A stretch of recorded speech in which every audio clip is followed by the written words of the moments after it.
Hey everybody, Breakthrough Health and Life Coach Glenn Hattem here. I'm here with David Abookire. Say hi to everybody, Dave. Hey, what's up, everybody? Hey, Glenn.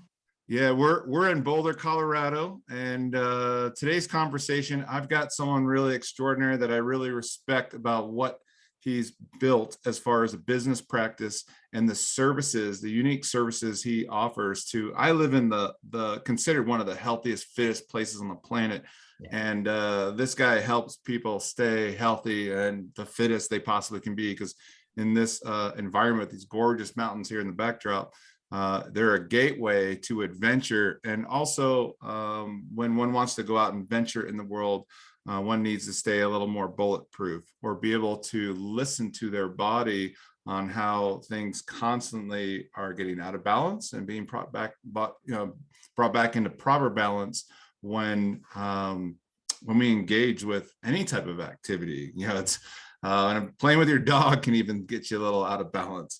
And so, but here in Boulder, people take things to the next level. And so David's someone that I really respect, that works with people at a very, very high level of performance requirements, the athleticism that's required on a consistent basis. Is very important. But then regular folks, there's a lot of regular folks here that just want to, get out on the weekend, have a good experience, trust their bodies, and be able to communicate what's going on or the changes that are happening with age with a professional who has an incredible team to back him up on specific modalities. And maybe I haven't said that best, but Dave, maybe tell people a little bit about like what you're up to in the world today. Yeah, sure. Well, and just to kind of pick up where you left off, I live up in Netherlands and work down in Boulder. I'm staring at the Continental Divide as we're talking on this podcast right now, and looking forward to my hike as soon as we get off this podcast. So, getting out there in the world and staying active, that's really important to me. I've just seen a lot of people's bodies in my family and friends over the years, just the ailments that happen, and people who start to go into retirement and can't do what they wanted to do. So for me, this is it's a passion project about really helping people stay active throughout their lives. Anything from, I've got youth athletes I work with all the way through 80-year-olds with broken hips. For me, athleticism or activity is, it's really depends on the individual. An activity might just be a walk with your dog. And I work with high-level pro athletes as well. So I've created a company called Boulder Therapeutics. I've been in business over 23 years in Boulder, and we've got multiple locations, Superior and Boulder. And I have assembled a team of people that work with me, therapists, massage therapists, acupuncturists. We do some dry needling. And I tend to see either the really high-level injuries in my office. I'm trained as a massage therapist, but I do the high-level soft tissue work, and I see things that go wrong. So I either see a professional athlete or I see someone who's been around and tried a lot and things aren't working. And Glenn, they've lost hope. I see a lot of these people, they've just lost hope. And my job is to try to get those people better. And, knock wood, I've had a great success story with that. And it brings me a lot of happiness that I can help people feel good in their bodies. Yeah, and you're in kind of a difficult situation that most people might not feel comfortable, because you have someone coming in and they're by the time they're knocking on your door, they've let things, progress along. They've given up hope. And all of a sudden, you bring in this science and understanding of systems, the way the body intelligently operates, and you can recognize, you ask the intelligent questions, the deeper, curious questions to discover why they're doing what they're doing and where things are stemming from. Right. Versus maybe a lot, in the world these days, everyone's like, oh, I know how to treat that. Right. And that can give someone some temporary relief and then be stuck in a long program. But what it sounds like you've throughout the years, you've witnessed some common themes that you've been able to develop a science and a way to really serve your clients at a high level. And maybe share a little bit about that philosophy and your technology. So. Sure. I mean, a lot of it really comes down to basic skills. It's good listening, asking good questions, and really listening.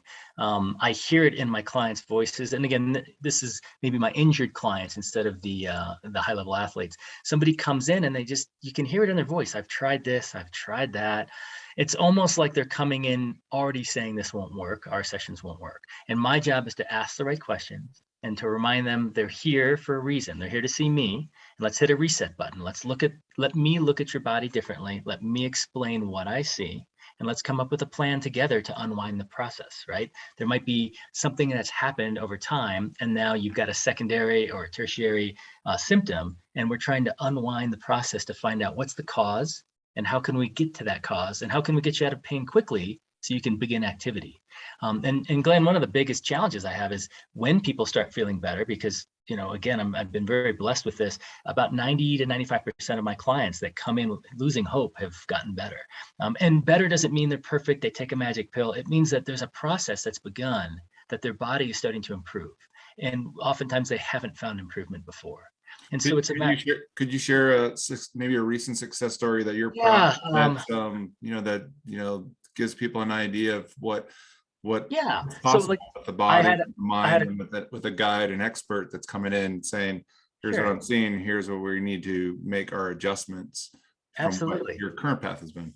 I have a client in her 60s, a big, very avid hiker, was starting to have a lot of pain in her legs and losing sleep every night, waking up in pain and still trying to push through that. Had seen multiple therapists, and not to knock anyone else's therapy, it's just sometimes the path that you choose or the practitioner you choose isn't the right path. So they had tried physical therapy and chiropractic and I think acupuncture and some other massage therapy and some rolfing, and it just wasn't working. And when they called, one of the challenges was money too. How much is this going to cost? How long is this going to take? And we don't set up plans. I don't say, oh, you need to come in 42 times. I don't know. My crystal ball is not that good. So what I do is I start the process and say, I'd like to see you weekly. Maybe you'll get in with my acupuncturist and do some dry needling as well, or someone else on my team. Once, maybe twice a week. And then what we start to do is identify anything at home that person's doing that isn't working well. And I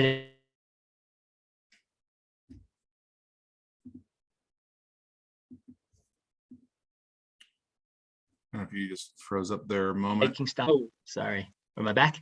Yeah, we're back. Maybe just rewind about 10 seconds there. I'm not sure, but I think it might be on your end. I'm looking good on my end here, but yeah, it says my internet's a little unstable here. So you're in Netherlands, so that's the hit or miss. Broadband's not the best.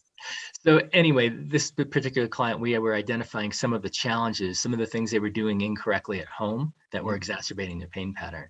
And I always rate things on a 1 to 10. I'll say, how's your leg pain today? Are you losing sleep? Are things getting better? Is the intensity or duration changing? And this particular individual, we just talked the other day. And they said, things are a lot better. They've been in for maybe 6 months. Things are a lot better. I don't know. It's like a 1 or a 2 out of 10. I still feel it. And I said, well, you remember when you came in, you could barely walk and barely hike. Oh yeah, I know. But now, like, it's amazing how they forget and where they originally were, because now they're dealing, just like when you improve at something, now your standard has changed for what that number represents to you. Exactly. And so they level up to the next place, right? And so that's one of many examples like that, of people who come in with pain, who have lost hope, and then they switch to the other end of, well, I did go on a hiking trip for 6 days and I got a little uncomfortable. I said, well, I went on a hiking trip and I got a little uncomfortable too. It's part of how our bodies react if we're on these long duration activities. So, stretching, mitigating, doing some home core work and so forth to rebalance my body was just as important for me as it was for this individual. And so for me, it's taking control of the situation, explaining to my client what's happening, why it's happening, and then what we can do about it without letting them spiral too much and get too down that rabbit hole of, I'm not going to get better. I've tried that before. Why is this going to work? Instead, say, this is what I think is going on. This is what I think we should do about it. Here's your job at home, your homework. I like to empower my clients to do things. I might send them to a trainer. I might send them to a chiropractor or an acupuncturist to help me. And this is why I'm sending you. This is why you're doing the exercises. And this is the outcome that should happen. And most of the time that works.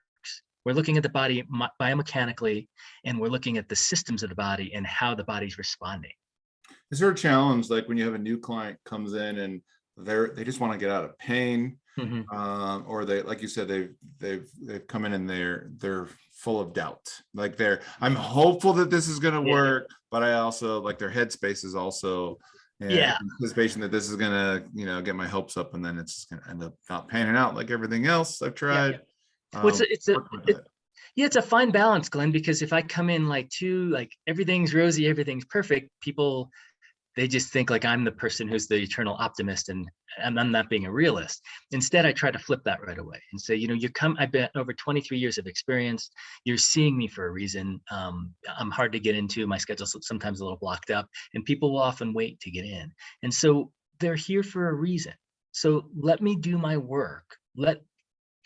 Allow yourself the opportunity to experience my work fully, and I will explain it. I think that's what gives people a lot of trust, is I don't just throw magic pills and say, oh, how did that work? Did that work? See, you're feeling better. I explain it. Remember, we talked about, we need to release, let's say it's someone with hyperlordotic lower back, a sway back. Remember, we're working on the lower back. So are you doing your core work? It's really important for you to continue with the core work. And the soft tissue work I'm doing, I feel changes. Don't you feel different? Doesn't this feel better than last time? So I'm explaining to them as I'm working the progress. And so they can see it. And then we value and engage more and do their stretch their hips more and start doing you're empowering them. Exactly. Versus like, hey, I'm the expert guru over here. Yeah.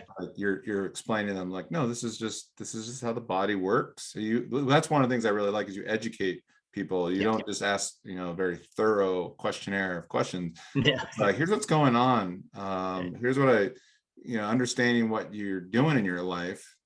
This is, we've got to complement these things, or we've got to figure out a way to turn some of these behaviors around.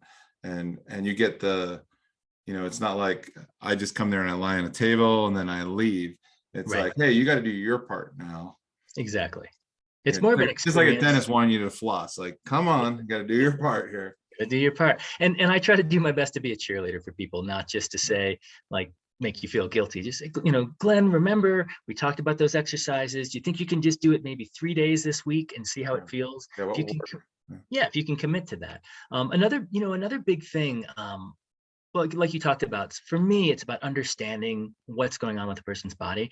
The nervous system is something we don't talk about a lot. You come to a massage therapist, you're thinking it's muscle, but the nervous system is the wiring. The nervous system in your work as well is vitally important.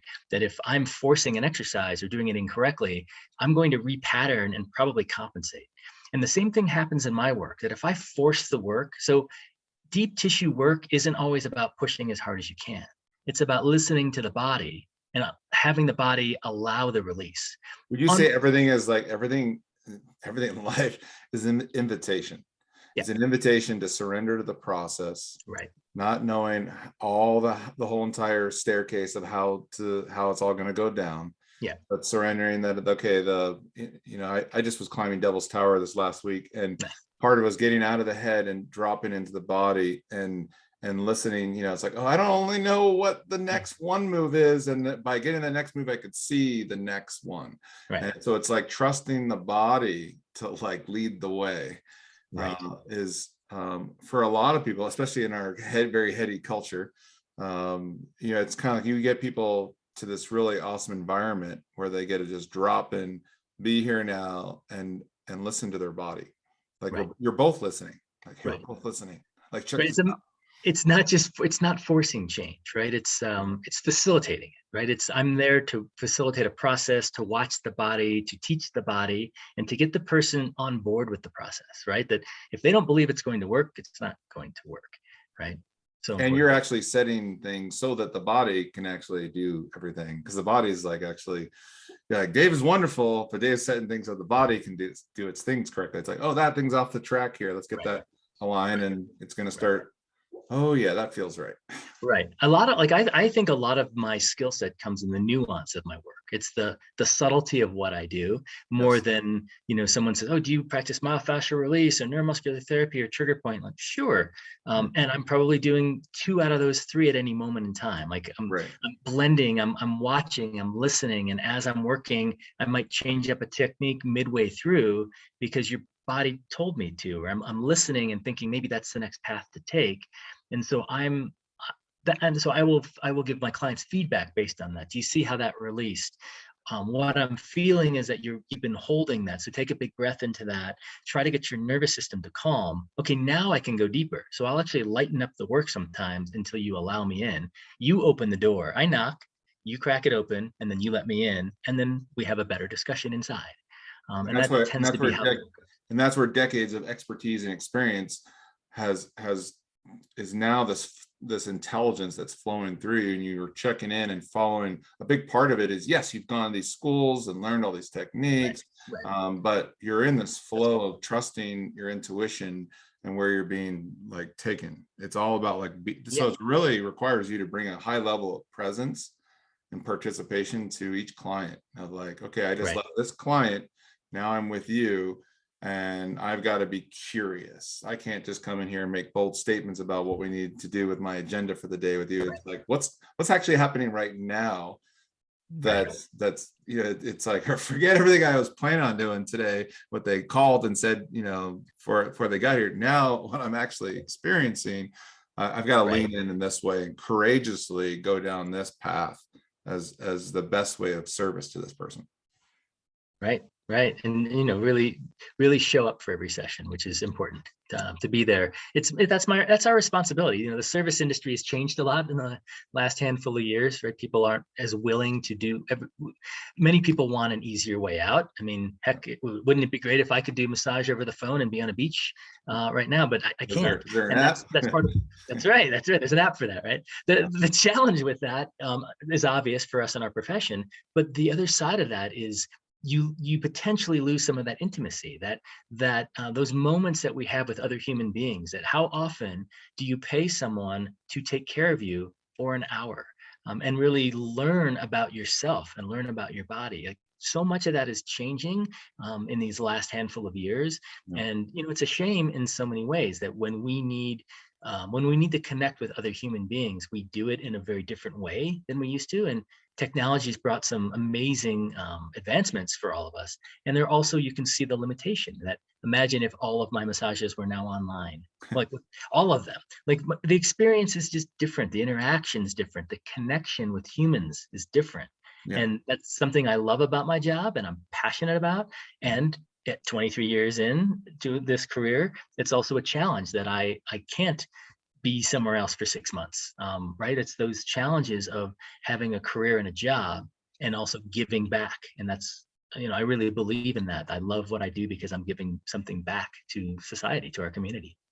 So with people taking this more quick fix with technology, are you seeing what are you seeing coming in the office these days when people finally like kind of, I need to go see someone now. I need to get some help, intimate support, where someone actually really listens and gets me and is really committed to match me and helping me be successful.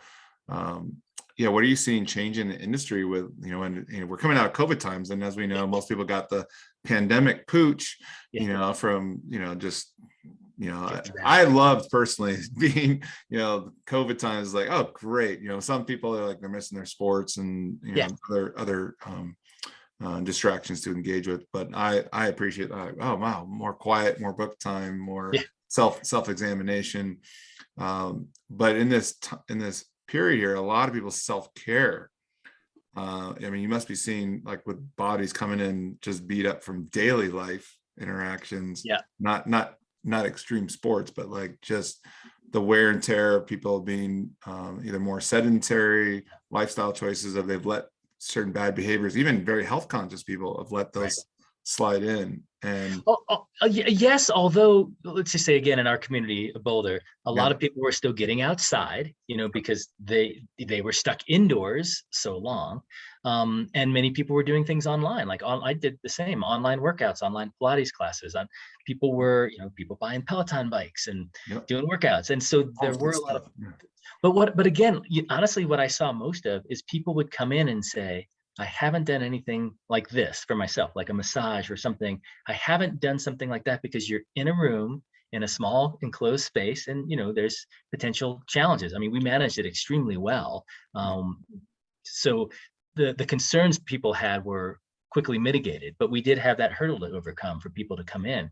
And once they did, they would say, it's just so nice to be connecting with other people again. Like, I'm in a room taking care of myself and someone's helping to take care of me. I haven't had that in so long.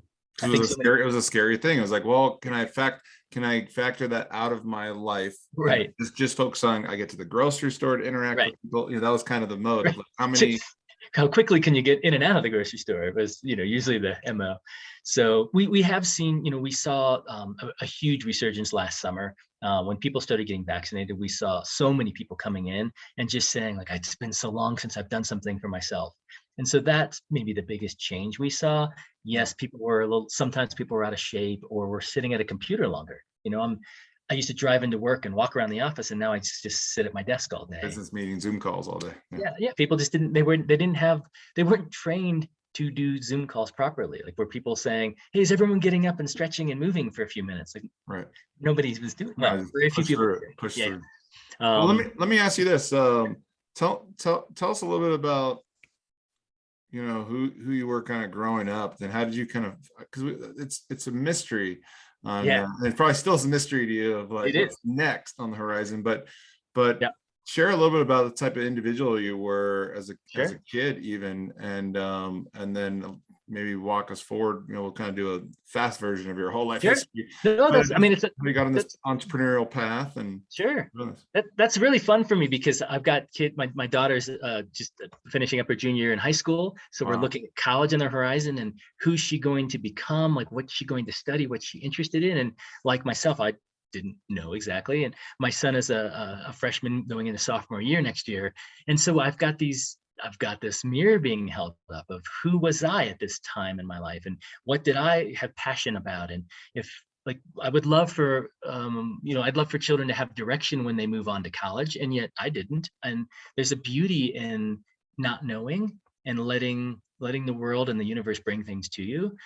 So, as a kid, I was a pretty active kid. We had a wooded area near us, and I was playing in those woods all the time, building trails and jumps for my BMX bike, and just being outdoors. Like, exercise was just living for us. Like, ride the bike here, ride the bike there. I was the kid that I had a paper route. I shoveled driveways. I had lawn cutting businesses. I started a car cleaning business. So I've done all those things. I had my own auto detail business when I was in college. Yeah. It's fun. And so I was like the budding entrepreneur, like trying things, trying to find a way to make money. And, looking back, a lot of it was in service. I didn't really realize that until recently, that I like providing services for people and helping. It comes down to helping. When I went to college, I was thinking maybe I would become an attorney or something. My dad had that as well. He was an attorney, and I was interested and intrigued by it. Apparently, I liked to argue a lot when I was growing up, as I've been reminded of. So debating skills. For me, it's this eternal. I wouldn't necessarily call it a perfectionist, but it's that kind of thread of I'm constantly evaluating, trying to figure out a better way to do things. So there's like what might sound like a criticism to other people is sometimes for me an evaluation. I'm trying to think, and that's why my work works, right? Is I'm trying to figure out, is there a better way to do that? Could we also be looking at it this way? It's not just think outside the box, but like maybe break the box and put it together another way and try and figure it out. So my undergrad degree is in political science and philosophy. And then I went right into a banking career. So I wanted business. I learned how to learn. So my undergrad degree was helping to guide that. And I realized I didn't want to be an attorney. For me, that wasn't the right path. And yet I still learned how to think critically, to speak maybe a little more intelligently, and to speak and debate more clearly. And the philosophy helped to open my mind to other ideas, to read deeper texts, and to find deeper meaning in information.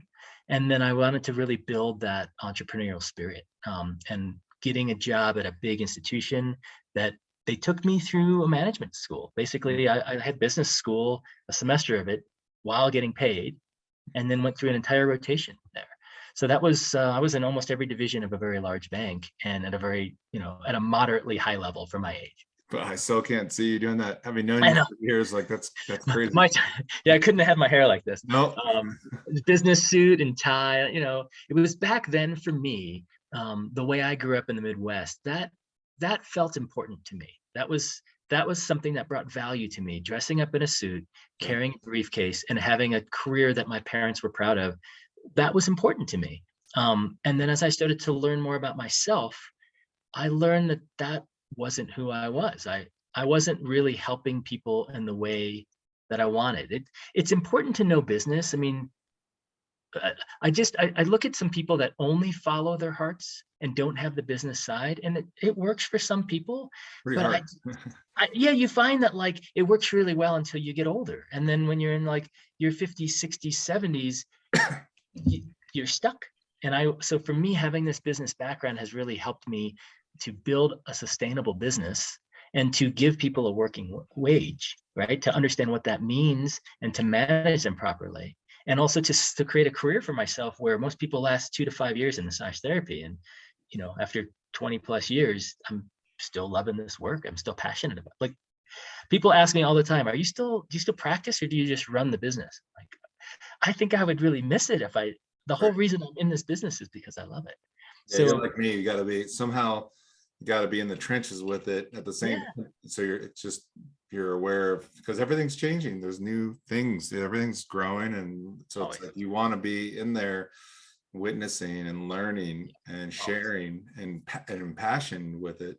And at the same time, you also instill that with the folks that work with you. You're really like, hey, do you want to be in this game a long time? Do you want to be successful at this? You're really great at bringing in talent and keeping talent, which is a challenge of it, in and of itself. But you've definitely run up against as a business owner. There's like, I want to be able to provide this incredible service to my clients. I want to help them at the highest, like the deepest level. Right. I want to help them. And how do I do that in a very intelligent business model? So you've had to probably go through, my assumption is, many iterations of the packaging and the deliverables and how you run an office with multiple rooms leading to different types of modalities, so to speak.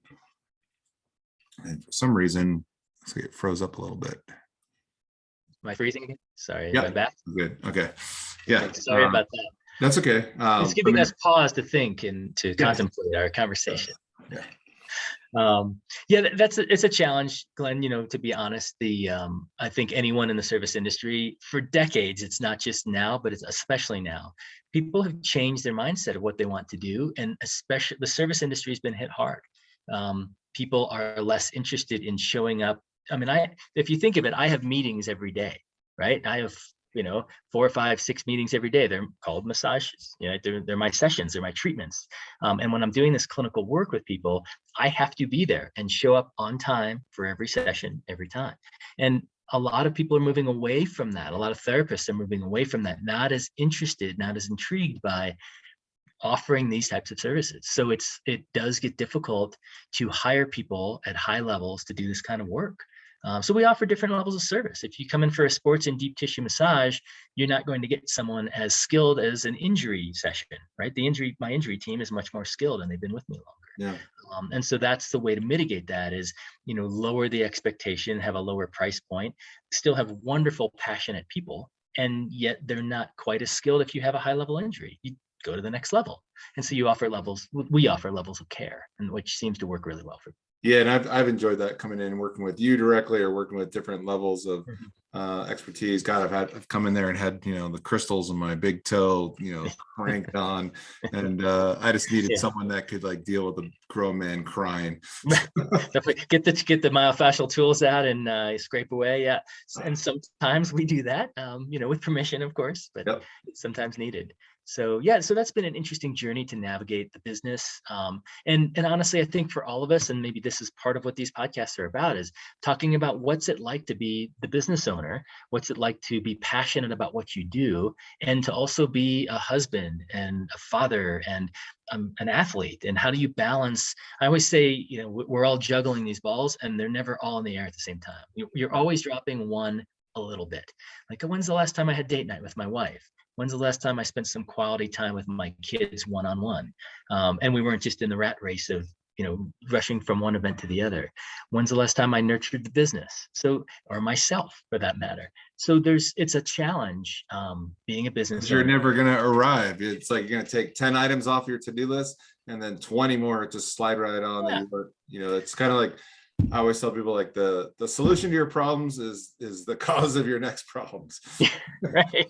Right. The river keeps going. So. And it's an evolution. I know, like your business has gone through a lot of different iterations. Oh, yeah. And I'm learning about myself. I apparently don't do really well with change. I'm used to, I do have much of that Midwest work ethic of like, you show up, you work hard. I've been in the same career for many years, and I love it. And there's a piece of me that sometimes wonders if there's something else out there I could or should be doing. And there's another part that's totally loving what I'm doing. And I think that's part of all of our growth experiences.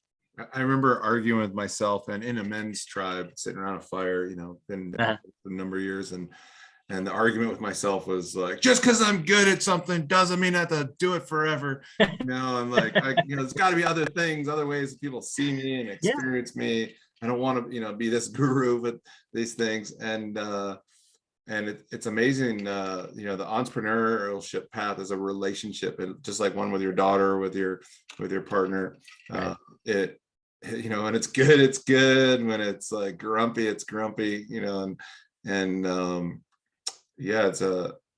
there's so much information that's coming through, and can we not dilute the wisdom, the nuggets of wisdom that are trying to come through beneath all the stuff you get caught up in a day. And like, I don't know, for you, it's like you said, you're going to go off and get on a hike right after this. Myself, it's like I have to do a certain amount of grounding practices to be available to serve people at high level. So on a regular basis, it's like I got to do my daily meditation. I've got to do my workout. I've got to have my green smoothie.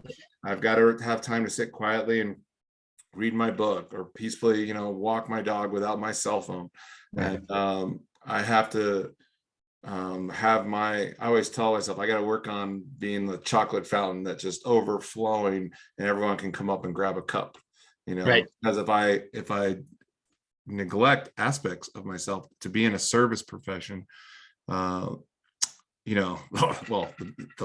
everything will take everything. Yeah. So it's like you overlean, you get imbalanced, and before you know it, you're like, wow, I've ended up just like my clients on the table. And we all do. It's interesting. I got some advice. My dad actually gave me this pearl of wisdom once. I was challenged by work and feeling like, at times I think it's safe to say sometimes we feel like these failures, like I'm working so hard and things aren't doing what I'm hoping they should do. And maybe that's a time to self-reflect and say I'm doing something incorrectly, or maybe it's a time to like really, plow forward and say, stick the course. This is the right course. And he said, don't look at the success in your business or the failures in your business as you being successful or failure. It's work. You love your work, and work is one sliver of who you are. And yet, if you're successful there, that's wonderful. But are you still successful everywhere else? And if you're failing at business or struggling with business, does that define you as a failure or struggling through life? It's one sliver of your path, and really looking at that and finding that wisdom in that don't take it so seriously, and yet love it, be passionate, show up and be responsible, but don't let it spiral your life, which, sometimes I know I succumb to. Yeah, same. And then I, after getting the spanking, I realized that this path, this sliver is in all this doingness. It's coming back to who am I being and becoming in my doing. So in these this addictive pattern of productivity, getting shit done and handling things and providing, to a plethora of different arenas in my life.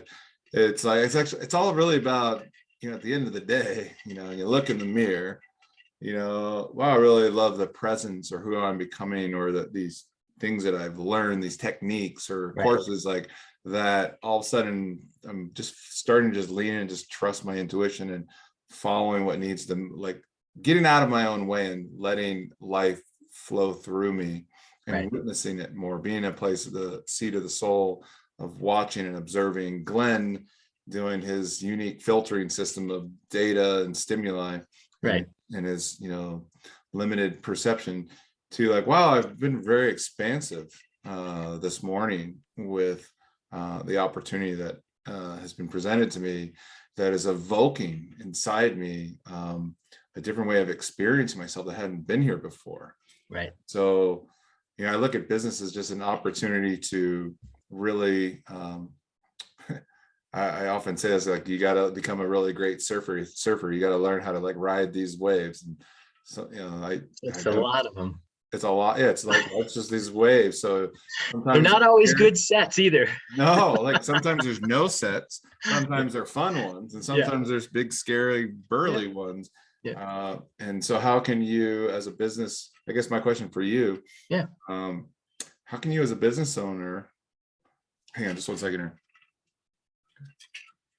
I'll be jumping in another meeting here in just a second here.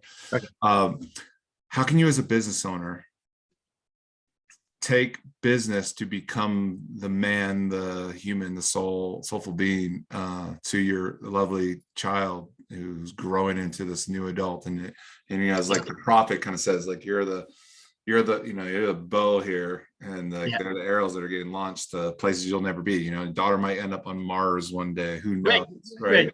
Stuff we never know. Yeah. And so like your backbone of who you are from this, like, there's so much that comes through being an entrepreneur to being a family man, and guidance on like all your self-care practices. It's like business gives you serious hits on a daily basis of opportunity knocking to expand your conscious awareness, or collapse, cower, and be crippled by the overwhelm of so much shit to do. Yeah, and that happens, right? It does happen. And the unfortunate reality is, because it's hard for me to just, like, I'm a human being, it's hard for me just to park stuff at work and then show up at home and pretend everything's rosy. Sometimes it leaks through at the house. And so I'll have to say to the kids, don't let this influence your decision on owning a business one day. Just recognize the challenges. There are challenges in most careers. There's, a boss you don't love, a career path that you maybe accidentally got into and now aren't thrilled with. And so it's trying to find the path in the passion, right? That if I only am a massage therapist working, 4 hours a day, to save my body and save my hands, can I make enough money to provide for my family? Or do I need to do something a little bigger than that? And so that's kind of where the business, the original evolution of the business was, so many people want to see me, I need to help more people. And as that's grown and I start looking at, wait, how much is college? And what are the paths moving forward? I'm trying to teach my kids to find something they love, because they still hear me say it all the time. I love what I do. I love my work. I just am challenged by having a business that's gotten much bigger than I ever expected, and trying to manage individuals in this post, post, during COVID time, where people don't really want to work in service. So it's gotten harder to hire, harder to retain people. Even and only one of you. And only one of me. And it's constantly work to have that revolving door. So trying to stay positive and look at the positives, that we have a very blessed life and a very fortunate life to, we're not struggling financially, right? That's always been a fear of mine as the sole bread earner. So I'm trying to teach my kids the balance of finding something you love and doing it with passion, and finding something that pays the bills, because otherwise you will just struggle with your passion and maybe not love it so much. Well, how would people get a hold of you, Dave? Like, what's the best way for people to kind of reach out and get informed even further about some of the modalities and read up on some of the success stories at 2 a.m. when you're sleeping? Yeah, right. Thanks, Glenn. I appreciate that. Yeah. I've got a great website. It's very, very thorough. It's bouldertherapeutics.com. So Boulder like the town, and then THERAPEUTICS.com.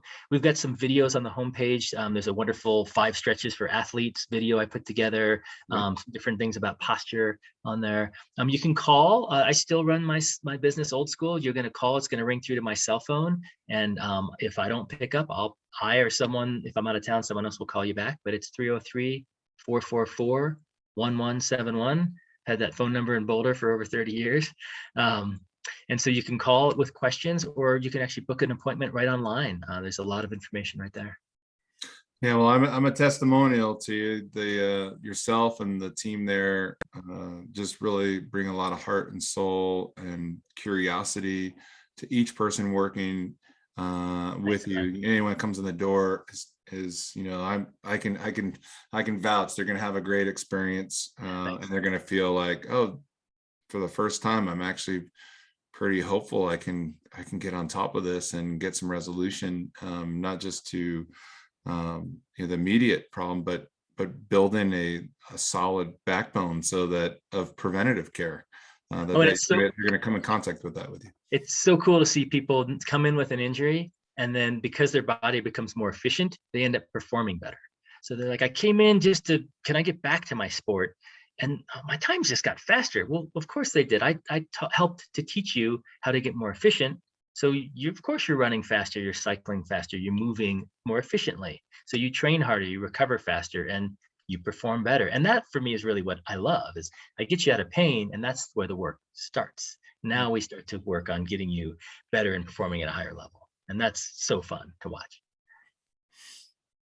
Well, Dave, I'm just just so appreciative just to be able to hang with you in this space. And I'll be seeing you shortly in person. But just want to tell everyone thank you for listening in, and we'll have Dave back again for another episode. But thanks, man. I appreciate you bringing me in. This is cool. I like this. Yeah, this was fun. And thank you, everybody. And we'll see you soon. So thanks, Dave.